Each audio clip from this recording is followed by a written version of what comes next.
அனைவருக்கும் வணக்கம். தற்பொழுது ஒரு விழிப்புணர்வு பதிவு தான் இது. கோவிட்-19 அது கொரோனா இருக்குல்ல, தற்போது வந்து பரவி கொண்டு இருக்கிறதா வந்து தகவல் வருது. ஃபஸ்ட்டு கொரோனா பார்த்திங்கன்னா மார்ச் 7, 2020 தமிழ்நாட்டில் வந்து வந்தது, கண்டறியப்பட்டுச்சு. அப்போ முதல் அலை, 2ஆம் அலை, 3ஆம் அலை அப்படின்ட்டு ஒவ்வொரு அலையாக வந்து வந்துட்டு இருந்துச்சு. 2020 ஃபுல்லாக முதல் அலையாகவும், 2020 to 21 சரி 21 to 22 2ஆவது அலையாகவும், 22 ஃபுல்லாகவே 3ஆவது அலையாகவும் இருந்துச்சு. இந்த இயரில் ஃபுல்லாக அதுக்கான இது எதுவுமே இல்லை. தற்போது JN1 அப்படிங்கிற ஒரு தீநுண்மி வந்து பரவிட்டு இருக்கு அப்படின்னு சொல்கிறாங்க. ஃபஸ்ட்டு பார்த்திங்கன்னா முதல் அலையில் பார்த்தோன்னா ஆல்ஃபாவில் பார்த்தீங்கன்னா 2 தீநுண்மி அதாவது உருமாற்றம் இருந்துச்சு. 2ஆம் அலையில் பார்த்துட்டிங்கன்னா டெல்டா, அதில் பார்த்தீங்கன்னா 8 வகையாக தீநுண்மி வந்து உருமாற்றம் இருந்துச்சு.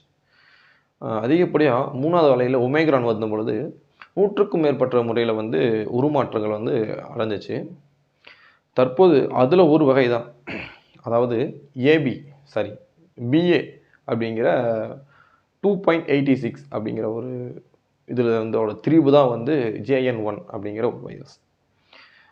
இந்த வைரஸை பொறுத்த வரைக்கும் முதல்ல எங்கே கண்டுபிடிச்சாங்க அப்படின்னா அமெரிக்காவில் தான் கண்டுபிடிச்சிருக்காங்க.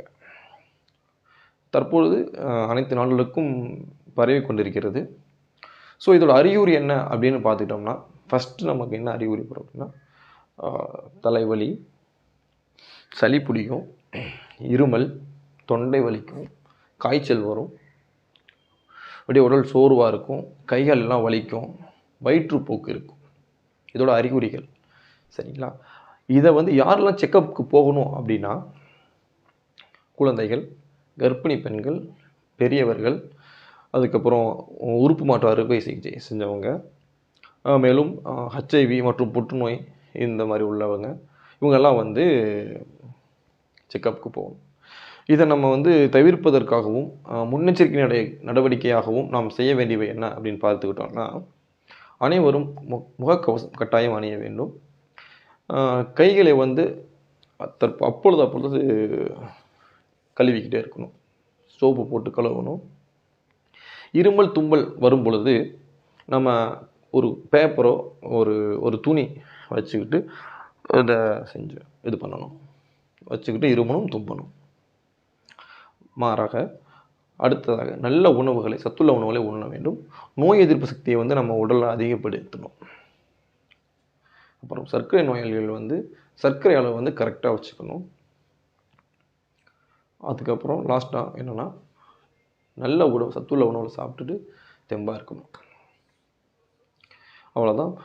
ஸோ கைஸ், எல்லோரும் ஃபாலோ பண்ணுங்கள். முடிஞ்ச அளவுக்கு கொரோனாவை வந்து முடிஞ்ச அளவுக்கு நம்ம தவிர்க்க வழி செய்வோம். ஒன்றுபட்டால் உண்டு வாழ்வு.